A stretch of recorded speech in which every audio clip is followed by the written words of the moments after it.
My name is Serena Padilla, and I'm a transfer peer mentor. I'm a junior, and I study finance. Hi, I'm Taylor Dean. I'm a transfer peer mentor as well. I'm a CIS major, and I'm also a senior. Hi, I'm Thomas Hernandez, Associate Director of Scholarships in the Office of Financial Aid.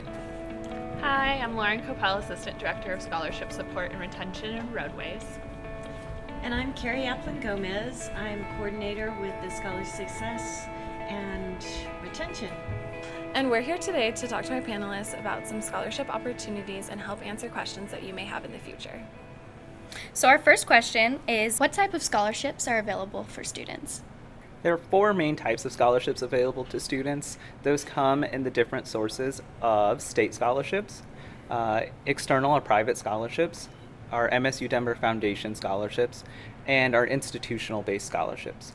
For our institutional-based scholarships, there's one specifically that might be exciting to transfer students, and that's our PTK scholarship, which helps fund students who are transferring from a community college to MSU Denver. One external or private scholarship that transfer students might especially be interested in is eligible for DACA or DACA eligible students, and that's called the Dream US Scholarship, and we're a partner institution for that. One of the most fantastic scholarships we have for both the transfer students as well as the continuing freshman students is the Raise Your Family Scholarship. And this is a merit and need-based scholarship, and it's a full ride scholarship. Are there any web pages that I can go to see what scholarships are available? Yes.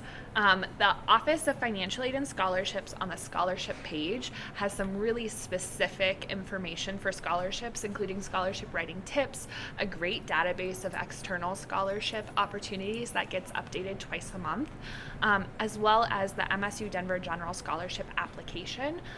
The priority deadline for that is March 1st. That being said, we know a lot of transfer students transfer midway through the year.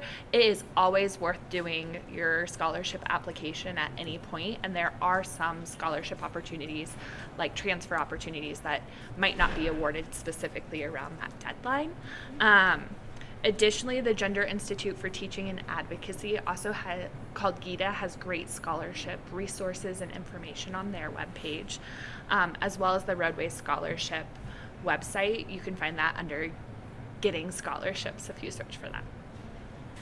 Sometimes students want to apply to a scholarship that requires a 3.0 GPA, but they have a 2.9. Should they still apply?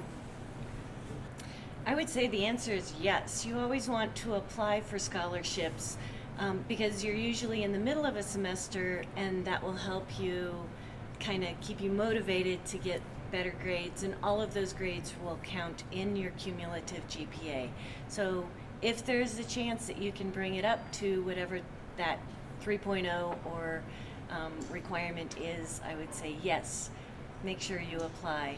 The one caveat to that is that if you are an art student, you'll apply for art scholarships, but if you're an engineering student, you may not want to apply for an art scholarship. So apply for scholarships that are applicable to you.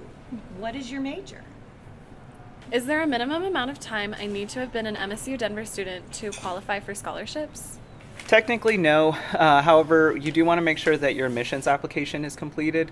We use the MSU Denver Net ID, so that's your email address from MSU Denver, to allow you to sign into the general scholarship application.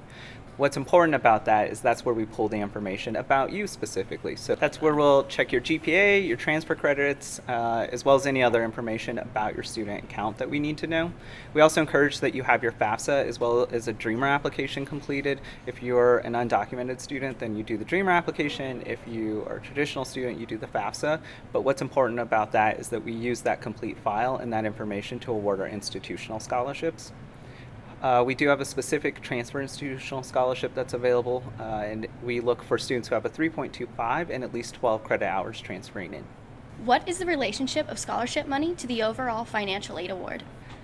For scholarships, we do ask that students do a FAFSA or a Dreamer application, depending on what your standing is. And then we do assess to see what type of aid you can get that fits within your overall budget. And so if students are outstanding and apply to multiple scholarships and you receive multiple scholarships, we're just going to check to make sure that your overall aid that you're receiving fits within what we say it costs for you to be a student here. So the benefit of applying to multiple scholarships or receiving multiple scholarships is that in your overall cost of attendance, typically students are offered loans, but when you receive scholarships, we can typically reduce the amount of loan that's offered to you. So in the long run, it's great because then you don't have as much debt and you're really kind of paying for school while you're attending. Where can I get help writing a scholarship essay? And in your opinion, what makes a strong scholarship essay? So you can get help writing scholarship essays from MSU Denver's website, as well as the Gender Institute for Teaching and Advocacy, and of course Immigrant Services and our scholarship workshops that we have during the year. In response to the question, how do I make my essay strong?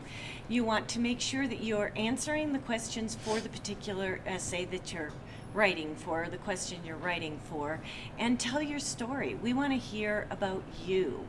But also make sure you take it and read it out loud, have someone else read it out loud, work with other people to make it a strong essay. Make sure the editing is done. Put it down in a Word document so that you're checking your spelling and your grammar. Any amount of help you can get is going to make it a stronger essay. What are the best times for students to be applying for scholarships? So the best time for students to start looking at aid for the upcoming year is that the FAFSA becomes available in October annually, and so that's really when you start applying for your federal and state aid. And then pretty close after that, at the beginning of December, we'll launch the scholarship application for the upcoming year. And so that gives you kind of, if you're a continuing student, that gives you winter break to be working on your essay as well as your general application. And then the scholarship workshops that were referenced earlier, we host those January through March, and so those are usually about once a week, and it's about a 2-hour workshop where we go over what general scholarships are available to students, as well as help with writing a strong essay, as well as telling your story. What is the most important thing transfer students should remember from this interview with you? Yeah, I think the most important thing is that MSU Denver has scholarships and has transfer-specific scholarships for you. In order to be eligible for those scholarships, you have to apply. You have to apply to the MSU Denver General Scholarship application whenever you can. Look for those additional opportunities, put the time into editing your essay and telling your story, and look at those resources to make the most robust essay possible. All right. Thank you. Thank you.